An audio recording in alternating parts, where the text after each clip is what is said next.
all the assets that we own online, it's about over 500,000 real estate agents. Wow. So that means we touch one out of every 4 real estate agents out there. But the thing is, we're so active that in reality we're touching the core of the real estate agents that actually work, and that's the big difference. So I grew that just out of purely wanting to help out the industry with one thing, and that was online lead conversion, because that's all I was great at the time. And then from there, we started getting voices that were, agents with voices that were great at farming, that were great at calling expireds, or great at calling their past clients, and created amazing databases. And then from there, it grew into a community. And it all started from wanting to give back.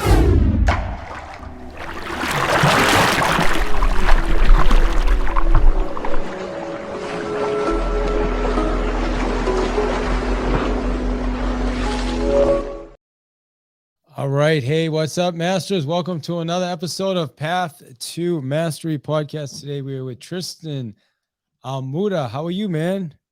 Good, man. How are you? I'm doing really good, brother. It's good to see you, man. Nice to see you too. I'm so happy that you've jumped into the success world a lot more. So thank you for doing that. Of course, man. And it's funny because you and I have we've kind of played in the same circles for a while now, but yet I don't think we've never really connected. No, which is crazy. It is kind of crazy, man. Well, you're a hot guy to connect with, so that's so that's good, man. But I appreciate you doing this, and thanks for for doing this. And today we're going to talk about a couple things. One, lab coat agents, which is your community, Yes. real estate. I'd love to hear your thoughts on the current real estate space, as well as success. So how's that sound? That, man. It's a good round. That'll be a good round. All right, awesome. I was planning to. I still do it. Are you on Clubhouse by chance? I am. It's funny because that's how I originally reconnected with Glenn when Clubhouse blew up. I'm like, Glenn, are you on Clubhouse? He's like, what is that? I go, hold on. So I sent it over to him. He jumps on. I interview him. We talk. We reconnect, and then he buys Success Magazine, and then he brings me in, and then I watched the whole connection happen with him and Grant Cardone in there, and that just like tightened up our relationship since meeting him like back in 2012, 13. Yeah. So, well, that's cool to know. I had no idea that that's how you guys reconnected. And next thing you know, you're on private jets and you're just rolling around, right? Well, dude, awesome. We've always been friends. The thing is, I remember sitting down with him for the first time, and he's like, Tristan, I've got this amazing thing. It's called EXP. I'm going to be going around the whole United States in like this RV type bus thing. And I'm like, this is going to be cool, dude. Yeah. And I go, but I don't get it. I go, I don't get it. He's like, we've got 300 agents or so. And if you come over right now, I'll give you 1 million shares. And I'm like, dude, I still don't get it. I'm like, I love you, but let's just be friends and text. Yeah. So we stayed as friends. Well, hey, at least you stayed friends, right? So I know. So I don't feel as bad when my team leader left the Keller Williams office I was at in 2016 and then called me and told me what he did. And I said, that's the dumbest thing I've ever heard in my life. You know how I feel. That's so funny. But not that's a little different than Glenn calling me when there were 300 agents. Because actually back then, I don't know, what were they, a couple thousand agents in 2016? I mean, they blew up. Yeah, so EXP blew up in 2020. Yeah, true. So cool. Well, you know what I'm going to do is I'm going to open a room, if that's all right with you, in Clubhouse. Let's do it. In the Breakfast with Champions, and we'll get some people in there, and we'll let some questions happen. And I love doing it. It actually adds to the podcast. I've been doing that for the last probably 5 or 6 months, and it's been good. Dude, I have not logged into Clubhouse, but I'll tell you, I have a really good following on Clubhouse. It's been a while though. Do you? Let me see. Well, it's up to you. Can log in and you can join us if you want, or I can go. I have a Roadcaster, so it goes right through my phone. Yeah, go But through yeah, it, man. Go through it. if you want to join us, you can do that too, man. Either way is cool. I'll put myself on mute. That way, at least we got some following. And yeah, I'll invite you then to the room. Hold on. I don't know. Well, you have to be following me for me to invite you. So, are you familiar with Breakfast with Champions? no, but I'm gonna do that right now. It's been Yeah, such a long time, dude, that I'm literally having to re-log in. So for the people listening to this podcast episode, what we're talking about is a voice app called Clubhouse, which blew up during COVID. It really is when I think it was the timing of it, where everybody was Yeah. kind of locked down and people were like, okay, what am I going to do? And then all of a sudden this app showed up. And that's actually how I got connected to Grant Cardone, by the way, as well as Glenn. I mean, I think I met Glenn before. No, actually, no. I met Glenn in Clubhouse, same as you. But I also met Grant Cardone on Clubhouse. So I've met a lot of people on Clubhouse. Yeah, here you go. I just followed you. What am I looking at? What's the name? Well, first I would say let me see if I can invite you to the club. It's Breakfast with Champions, and I'm gonna see. I don't know if I can invite you unless you're following me. Is the weird thing. So you know what you may want to do first is find me, David. I believe it's David I Hill or David Hill. No, David I Hill. David. All right, hold on. David I Hill. Yeah, and then all you other people listening right now to this podcast, just hang in there.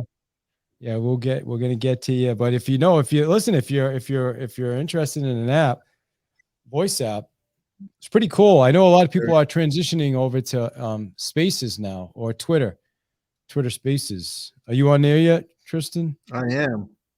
I just have to mute myself. So if you go to Breakfast with Champions, or did you follow me? I did follow you. You're good. All right, let me see if I can invite you now. And then depending on how fast, otherwise you're going to have to search the club, Breakfast with Champions. And oh yeah, there you go. Cool. Now you're in. Okay, cool. So that happened pretty fast. So I just invited you. So then I'll bring you up and then you're going to have to mute your phone and should get an invite. Nice. Follow.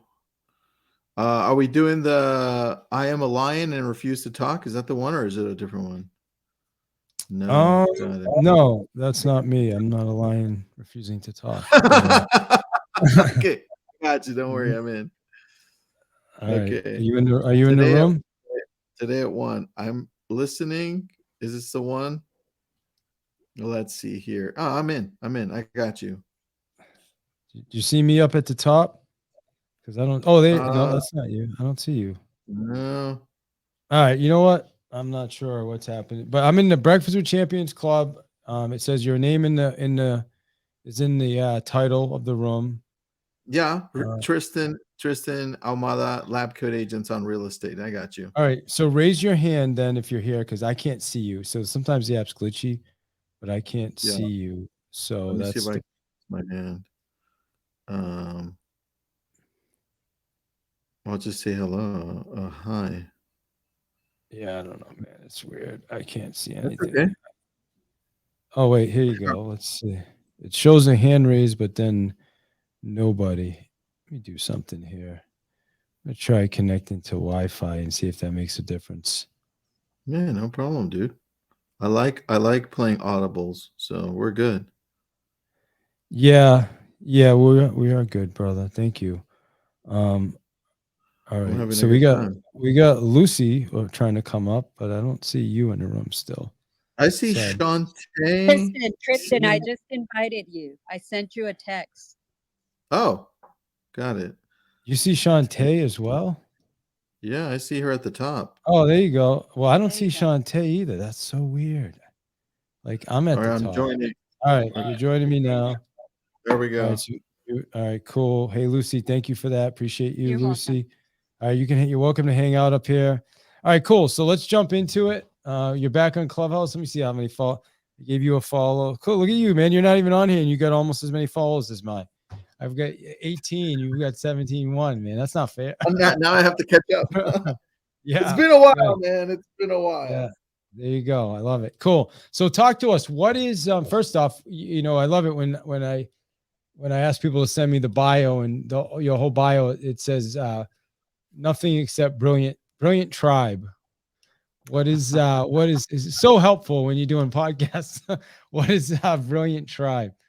Dude, it's a whole story here, but I'll try to make it as fun and easy as possible here. So 2020 hits April 1st, and I'm sitting in a room early, 5 a.m., and I'm waking up. My dogs are scratching the door, and they want to get out. I got two little ones, a 7-pound Bichon Frise and a 3.5-pound Yorkie. It's practically a little rat. And they're scratching the door, and they want to go out. And I'm like, 5 a.m. I gotta get out. I'm usually up around 5:30, so it's a little too early for me. Let them out, and then I'm leaving, and I hear growling, and I'm like, what the hell is that? I'm like, I just leave more. And then my wife gets up, and she looks out the window, and she says, hey, there's a big dog outside. I'm like, well, we don't have a big dog. So, and then all of a sudden I hear an injured dog. I hear a dog getting injured, and I'm like, oh crap. So I rushed out, and I take a look, and literally, like, I guess it was a few seconds, but I look over, I see my white Bichon Frise 7-pounder on the floor with blood, and I see a coyote hovering above it, above her. And I rush at it instantly. The coyote jumps over the 8-foot fence. I jump over it. I rush, and I'm like, wait a second, I need to go back for my dog. So I jump back, and I'm like, it's my dog's barely breathing at the time. And I go, oh man, I guess she's dead. And I go back inside, and now my daughter's awake at this time. And I go to my wife. I'm like, hey, Misty, she's not going to make it. She's going to go. And my daughter and my wife, they start crying. And I go back outside to be like, just to figure out what I'm going to do with Missy. And I go outside, and then she gets up and starts wobbling towards me with blood everywhere, man. It's dripping. And I'm like, holy cow, I'd given up on this little dog. I need to grab it and take it to the hospital. So I grab it, and it's COVID, all right? Like beginning of COVID. So I grab it, take it, and like where I go, it's like hazmat suit everywhere. Can't go in, can't do that. 2 days later, I find out that no vitals were hit. It just got bit through the skin everywhere, but blood everywhere. So I reflect back, and I'm like, well, first, I'm glad your dog was okay, bro. I'm a dog owner, so I understand. I have two. oh, We had dude. 2 Chihuahuas. One passed away from cancer. It was difficult, but so yeah, I'm glad to hear your dog's okay, bro. That's awesome. That was tough, dude. But Yeah, it was. I get it. They're the family, bro. They're family. I mean, our dogs are. We have a little guy named Karma, and essentially he's my wife and I's first son. He's 12 years old now, and we had him before we had our daughters. Yeah, this Missy's 11, dude. So pretty close. So now I'm looking at this, and I'm going, what just happened? What can I do better so that this doesn't happen in the future for my dog? That's all I thought. And I go through and I reflect. I remember April 1st, shit's happening already all over the place on the news and everything. And I'm like, I start reflecting, I start writing things down, and I'm like, what happened? And I realized that I wasn't doing enough for my dog. That's where it started. I was like, I'm not doing enough for my dog, but I guess I'm not doing enough for my wife. What do you mean? What do you mean you're not doing enough for your dog? You mean in a moment? I'll tell you where. Okay, I got it. I'll tell you where it stems from. I go, I'm not doing enough for my dog, first of all, because I shouldn't have just let it go outside, knowing that I live in the mountains, Malibu, right? So Santa Monica Mountains, coyotes, We got cougars, we got other big animals. So even though we have a fence, there's a lot of coyotes here. So I'm like, you know what? I should have gone in the morning with her, and I should have at least stayed outside with her. So let's do what we can to fix that. But that led me into a whole nother I'm not doing enough section in my life, which is like, wait a second, I'm not doing enough. I guess not just that. What else am I not doing enough of? Because David here, I realized that I'd given up on her like that. Like I saw her on the floor and I was like, oh, she's dead. I needed to get through that pain as quickly as possible and try to get to that next thing, which was how do I take care of it to go on and move on? Because I hate pain. Right. Mm. And I thought, well, what else am I doing in my life that I'm skipping through the pain? And then that's where I thought, wait, my wife, as great as the relationship is, because we've been married for 25 years, right? But I'm thinking like, what else can I do there? And then I went straight through and I'm like, what am I missing with myself? What am I missing with my kids? And then it went through, whoa, what am I missing at work, the opportunities I have? And literally just from that one simple exercise that I had after this happened to Missy, it changed not only my relationship for even more amazing, by the way, it changed my relationship with my kids because now we started playing Minecraft daily. Now we play Fortnite, by the way. David, if you're on there, I'll kick your ass. But if you're not, you should play Fortnite. I've never played in my life, bro. I'm sorry. That's all right. I used to play Tekken a lot when I was a kid. I don't know. Oh, Tekken's fun too. Tekken's fun too. I used to. Well, we play Fortnite almost daily, and then the next part is self. And I'm like, wait a second, I'm out of shape. I mean, look at my pictures from before, David. You'd be like, who's this? This is a guy that's out of shape. So, and also not only out of shape physically, but I was not keeping up mentally. Like, what else do I need to do to level up? And I mean, in law school, I read through a lot. So I learned how to speed read and retain information for cases and briefs. And I'm like, why don't I apply that to myself, like mentally, like start reading more, taking notes like you did to study. And so I changed that. And then I said, what opportunities do I have with lab coats that I'm missing, that I've been sitting on for years? And that's when I decided to say, hey, well, I got this great newsletter that I just started literally 3 months before COVID, which is A Brilliant Tribe. I go, I wonder what I could do with that. So I just started giving more value and being the voice of leadership through this time. And we've now grown to 160,000 subscribers for the newsletter, all based on leadership and growth. On top of that, I grew a coaching company through COVID. On top of that, I grew a community growth initiative for tech companies, real estate tech companies. So we then ended up helping out Follow a Boss, RedX, Chime, Virtue Desk, Success Magazine, right? And a whole bunch of Keller Williams and a whole bunch of other amazing companies in growing their communities, growing their social media presence, their newsletter, and just an actual community online.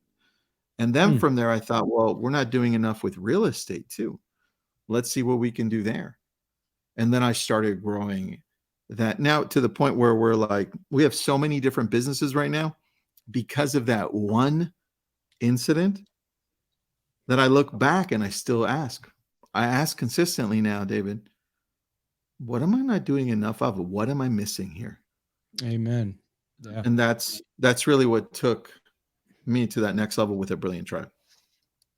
Well, thank you for that story, man. That's that was not what I expected from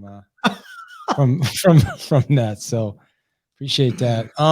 Yeah, man. I mean, so that's a lot, and sometimes unfortunately, it takes things like that to happen. But again, I'm glad, like I said, I'm glad your dog ended up being okay. And let me ask you this: let's talk about lab coat agents. Like that is a tribe, right? I mean, is that what you guys consider it? Like, let's talk about it. Like, tell us about lab coat agents and you said it's 160,000 right now. 160,000 just in the Facebook group. So I mean, out of everything that all the assets that we own online, it's about over 500,000 real estate agents. Wow. So that means we touch one out of every four real estate agents out there. But the thing is, we're so active that in reality we're touching the core of the real estate agents that actually work, and that's the big difference. So I grew that just out of purely wanting to help out the industry with one thing, and that was online lead conversion, because that's all I was great at the time. And then from there, we started getting voices that were, agents with voices that were great at farming, that were great at calling expireds, or great at calling their past clients, and created amazing databases. And then from there, it grew into a community. And it all started from wanting to give back. That's it. I love it, man. So what do you think, like, and how old is it now? How long has it been? How long you guys been around? I created it on October 2nd, 2014. Okay. So you have 500,000 agents in there. Now, is it you, or is Nick as well? Is like he your partner in it, or how does that work? So I created it in October of 2014 when I was speaking around the nation for Realtor.com, and I was speaking on online lead conversion. So from there, I went to Realtor.com and I said, "Hey guys, can you help me grow this, or even be part of it?" And they said, "We'll help you grow it. We won't be part of it though." And then I started to grow it. I brought in people that would help, that I thought were great. And then one of my friends who was working at Realtor.com at the time, who left to work as the CMO for BombBomb, his name's Steve Passanelli. He said, "Hey man, I can no longer help you on lab coats because I'm switching from Realtor.com to BombBomb. But I've got this great guy. His name is Nick Baldwin. And I think you guys will hit it off." And I'm like, "Great, bring him on." So I brought him on, and I didn't talk to him for like 6 months, but he was going back and forth on Facebook, helping us grow it. And then from there, we decided to talk finally. And we're like, "Hey, we've got something pretty great here." I go, "Nick, do you want to help me grow this more? I see that you're really active in the group." And so one thing led to another, and we created a company out of a Facebook group. And I found that he was giving a lot of value, so I wanted to bring him in more. What do you believe like caused it to continue growing the way it has? It's funny because before you answer that, I always thought it was a Keller Williams. I had no idea. I just thought it was like, I know you guys were part of, or at least I think you were involved with Keller Williams. And I know Nick was. That's because he and I spoke a few times. But why does it keep growing? Yeah, it keeps growing. I think I'm going to answer it with something that I just read. It just reminded me of it. So the book's called How to Tell a Story. If you want to pick it up, because I'm always trying to see how I can better communicate through storytelling, because that's what we remember. Like at the end of the day, a year from now, David, you're not going to remember anything with you except my dog. You're going to remember the damn story. Okay, that's brilliant. Yeah, 100%. Now, here's what I read earlier this weekend, and this is why Lab Coat Agents continues to grow. It's because of the way that we present information. Not only is it factual, it's like, "Hey guys, you should be doing this on open houses. You should be doing this on online lead conversion," but it's the stories that we tell through the agents that are failing and succeeding. Because here it is, our stories tell us who we are, who we were, and who we hope to be. And because we hit on all three, people can always relate to Lab Coat Agents. They're like, "Oh yeah, when you have anything real estate related, you go there," because that's always happening there. You see people being vulnerable with the failures they're having. You see people also succeeding and celebrating each other. And we're being very specific as to how we're accomplishing these things. So that's really the main reason, man. It's an actual community built on stories. So let me ask you this. It's kind of, I guess, unrelated but related. Who is your favorite storyteller and why? Favorite storyteller would be fiction. It would be Robert Jordan from the series, the I what was it? The Wheel of Time. The Wheel of Time. So back in 1992-ish, walking into a CVS with my dad, and I'm in high school, like first year of high school, I think. And I'm walking in and I see a book, and it's got this guy looking at like this horn that he just got with another character next to him, and it looks like back in the medieval times. And so I'm like, Dad, I gotta get this book. It's a paperback, and it's called The Great Hunt. And he goes, yeah, pick it up. And the book's like 800 pages thick, and I'm like, I need to read this thing. So I dive into it. I start reading it. I'm like just about done with it. By the way, amazing book. And I realize that it's book 2 of a series. And I'm like, how did I start book 2? It's so amazing. Yeah. And since then, obviously I became a Robert Jordan fan. He died, but his books they just got finished a few years back. And over the span of like 30 years, he wrote a series, and it's very reminiscent of Tolkien, right? J.R.R. Tolkien, which is Lord of the Rings. And I thought, why do these stories capture me so much? Is because they tell me a story of who I want to be like, right? I want to be great at the things that I do. I want to be able to show the people around my family and those around me that I do great things and that I am honorable, right?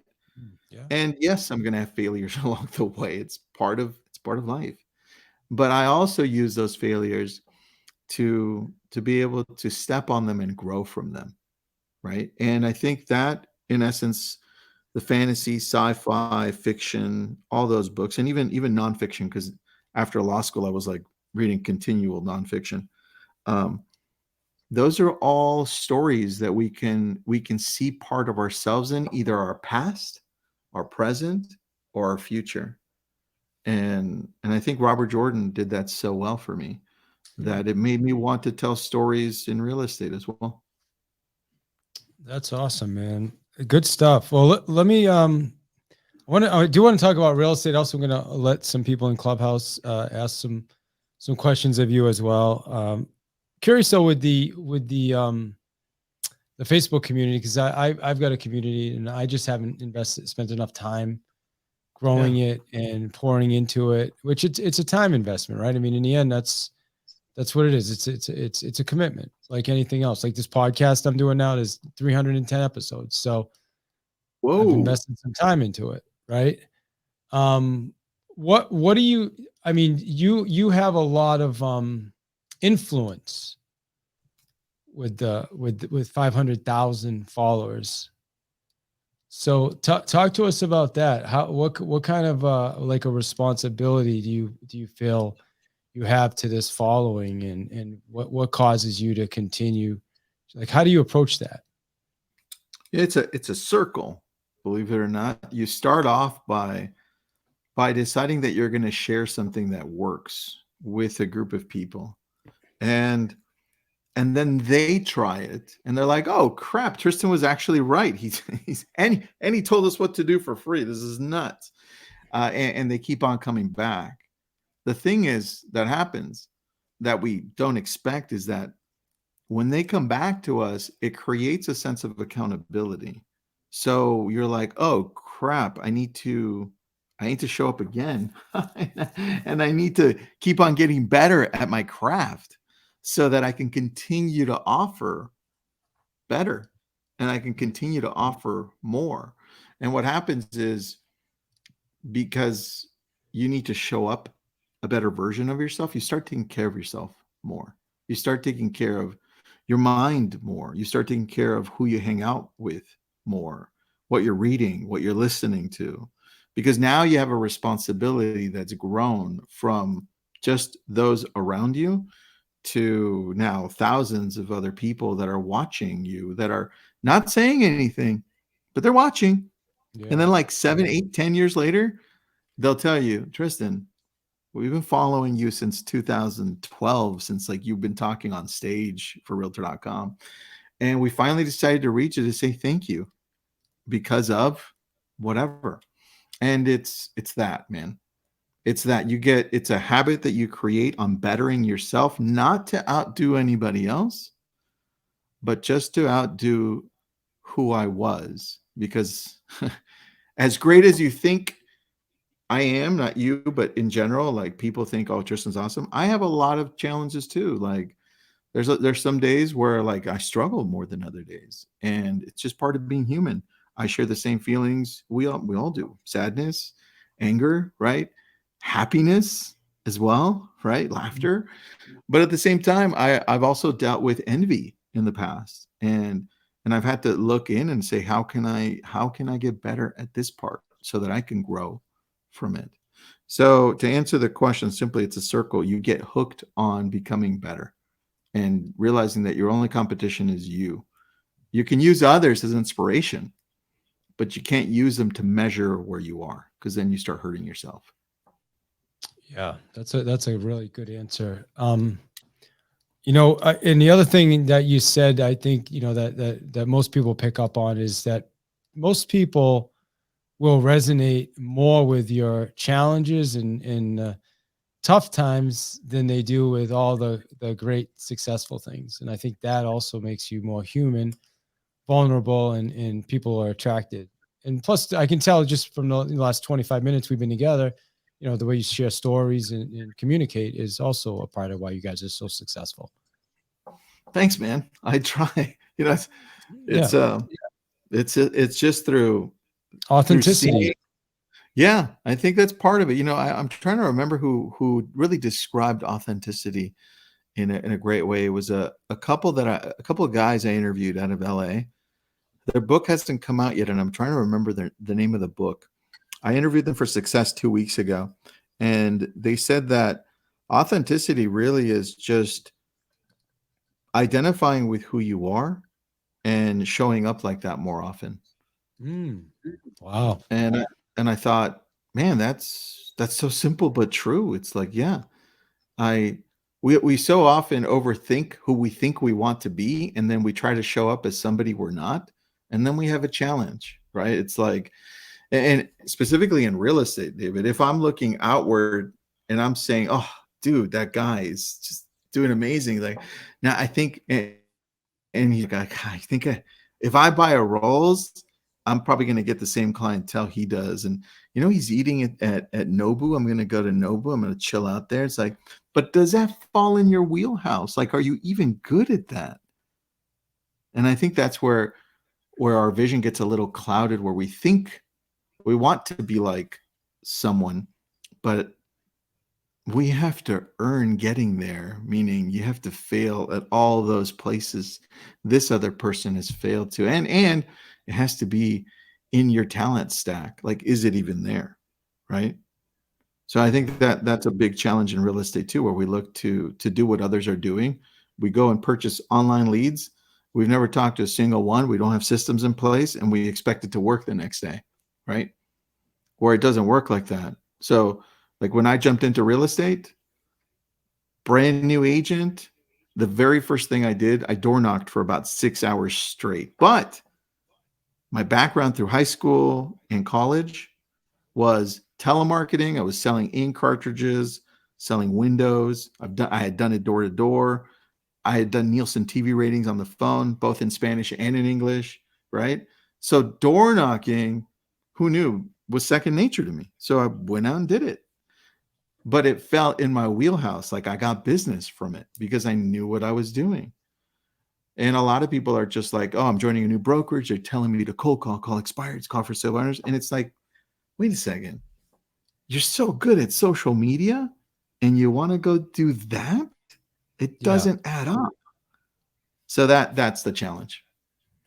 Okay, got it. Talk to us. Let's talk about success. Let's transition. First off, what is your role at Success, and then why did you join Success? Like what's the vision for you going forward with Success?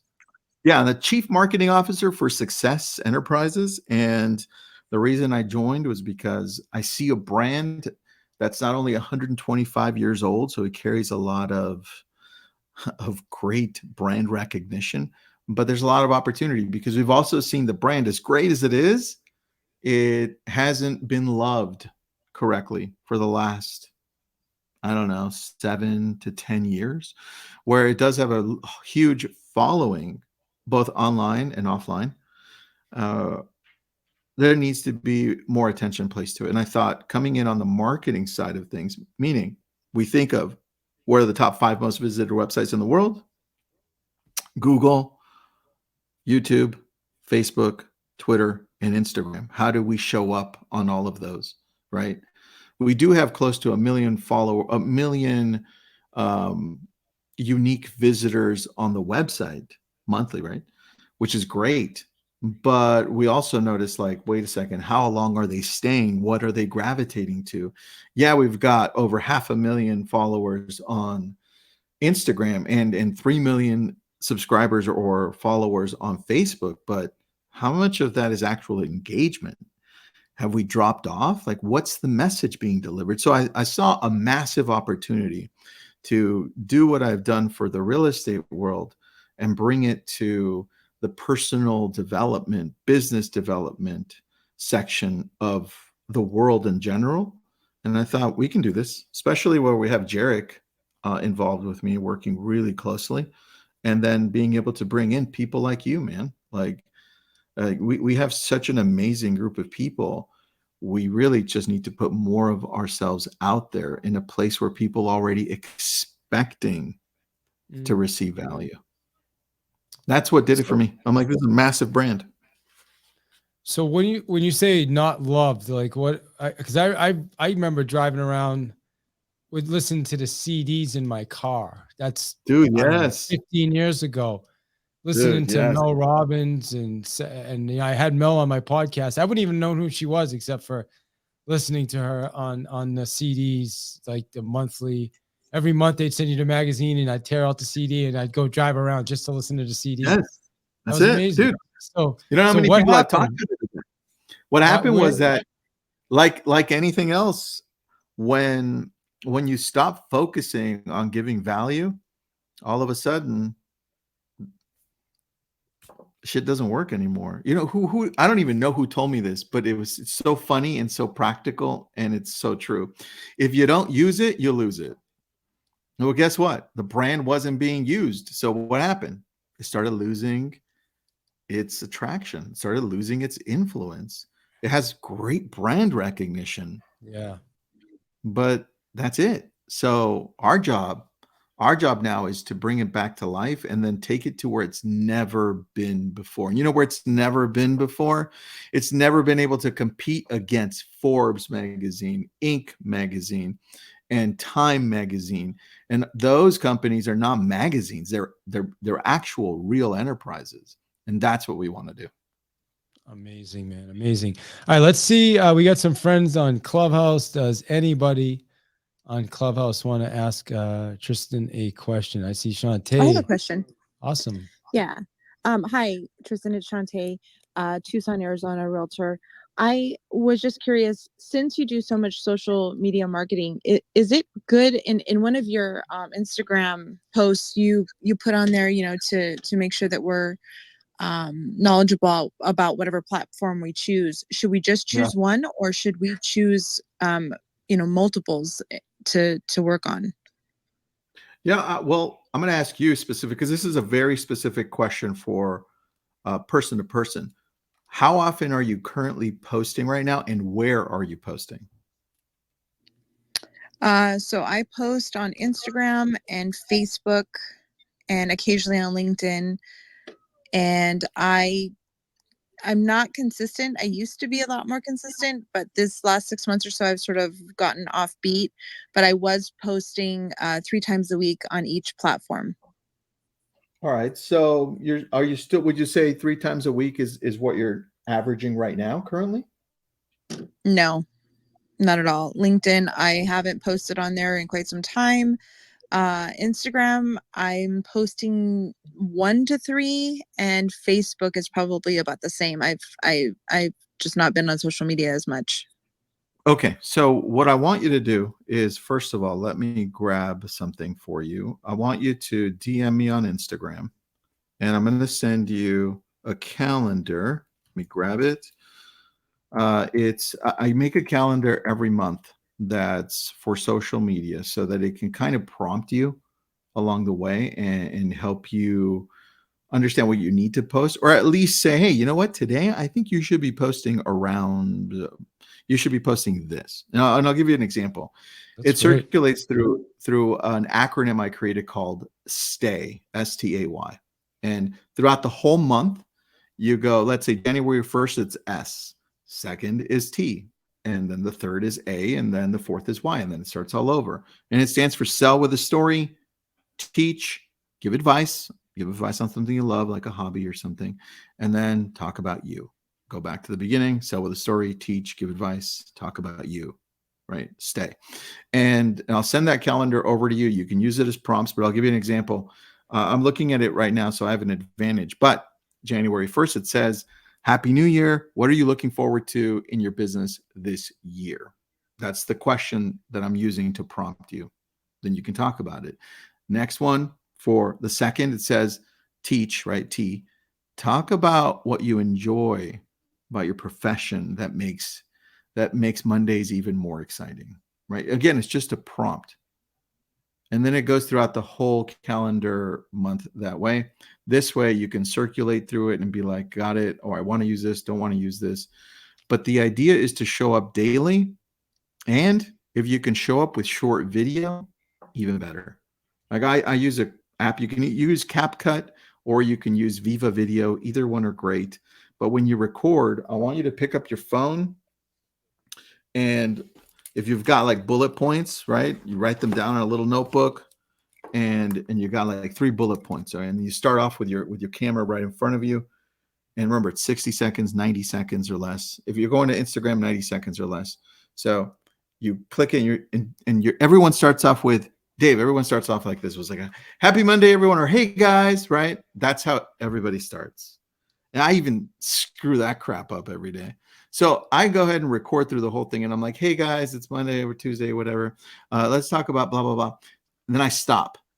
And then I go back to it and I edit that section off that says, hey guys, happy whatever. And then I start off where it says, let's talk about, and that's where I start the video. Yeah. And then because I stopped at 10 seconds in, Shante, then I'm going to go to the next part of it. And I'm going to go, okay, number 1 is, and then I do number 1 and I stop it. And then I switch it to this angle. And then now I just switched it because how do we watch movies? Think of the movies that you watch for a second. When you watch a movie or a show, Netflix, anywhere you want, I don't remember ever watching a show or a movie where I'm looking at the exact same scene, exact same camera angle for 45 minutes to an hour. Literally every 7 seconds or less, you're seeing a different camera angle, right? A jump cut to somebody's face, somebody drinking something, somebody eating, somebody moving, a car. Now you think, how are we trained to watch things in the exact same way? And then you have to go and take a look at what you're posting up there. Is it just the same scene? Did you change the angle? Did you change up close up, far, tonality, lighting, outside, inside, where? And then you start thinking, wait a second. Now I know how people are used to watching things. So I'm going to show up more like that. So I'd recommend 1 video a day, short video. That's 30 in a month. If you're posting to Instagram, well, guess what? You should also be throwing it to TikTok. You should also be throwing it to Facebook. You should also be throwing it to YouTube Shorts, because you can put it all out there. It's that same video, right? And why not put it up on LinkedIn and Twitter? Twitter is now rewarding video over a lot of things. I mean, look at their algorithm. Elon just posts up and says, hey guys, we're going to be rewarding video. So you really have 6 places you're going to be posting this on. And if you want to go deeper, well, then you're going to be using it on your newsletter as well. Like imagine collecting all of these 6 videos that you alternate between sell with a story, teach, give advice, talk about you. And at the end of the week, you can piece these together. You can get some information and say, oh, I said that. and you'd be like, oh, I'm going to write a blog on this, right? This is good, right? All of a sudden, you have a lot of content because you're posting every day. That's 365 pieces in a year. So don't tell me that if you don't do this, you won't get business from it. If you don't, it's because you're not telling enough stories, your hook's not strong enough, and you're giving me too many facts with not enough angles. So try to connect with your audience better, and you won't know until you start looking at what's hitting. Now, if you're posting every day, go to the back end of Instagram, take a look at which videos are performing well, which videos are being saved. So how many views did you get on this video? How many saves did you get? How many shares did you get? Now all of a sudden you're like, oh, you know, this is really good. Like we literally just did this in the morning to another Instagram account, and I'm looking at like, dude, yesterday's video that you posted on Instagram, short, 90 seconds, sorry, 60 seconds. It was my friend Jeff. He recorded himself with a green screen on the back about TikTok probably being banned in the US. And I'm like, dude, that video did well. And then he's showing me how many times it got shared and how many times it got saved. And now we know what we need to do more of, because we're going back to inspect what we expected to happen. So great question. Thanks, Shantae. Yeah, that is a great question. Are you also, do you use a tool to post to all the sites? Or are you doing it? You're doing just so for Success Magazine, we do use a tool to be able to post to different places, but we're also posting individually, and we use Sprout for Success Magazine. Yeah, Sprout. And then for my personal one, we use Buffer. So we use both Sprout and Buffer. They're both great, but we still notice that if you upload directly from your phone, like an actual video from your phone, it performs better. So but don't let it stop you from, dude, look at our engagement on Success Magazine. This is insane. It's through the roof, and we post through Sprout. So don't let it stop you from doing something. Just post. Give us an example of a selling with a story. Selling with a story. Yeah, it's examples like we all have stories with clients, and we don't use those enough.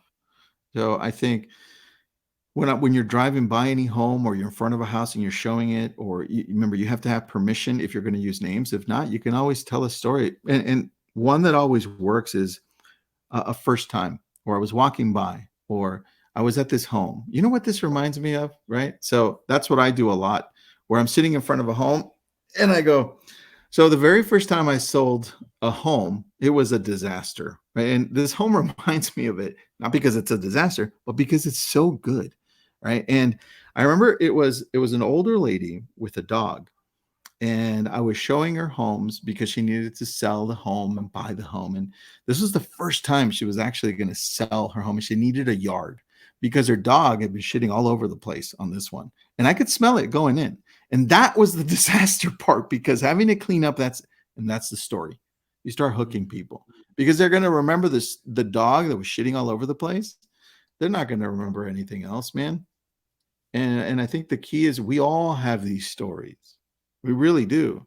And I think the more you can become human by saying the times that you had a hard time with something, you failed at something, you did terrible on something, right? Like I was literally door knocking. One of the first times I'm door knocking, and I look over and I'm like, who is this guy like walking like at the same across the street from me, walking at the same time, doing the same thing I'm doing? Is this guy spying on me? This is me, okay? I'm 24 years old. I'm like, what is going on? Right? And then I'm like, I think nothing of it, because then we split up. And then like 3-ish weeks later, I see the same damn guy. Right? And I'm like, okay. I'm not shy when it comes to business. I'm just gonna go up to him and be like, what's up, dude? Right? So I go up to him and I'm like, what's up, dude? Right?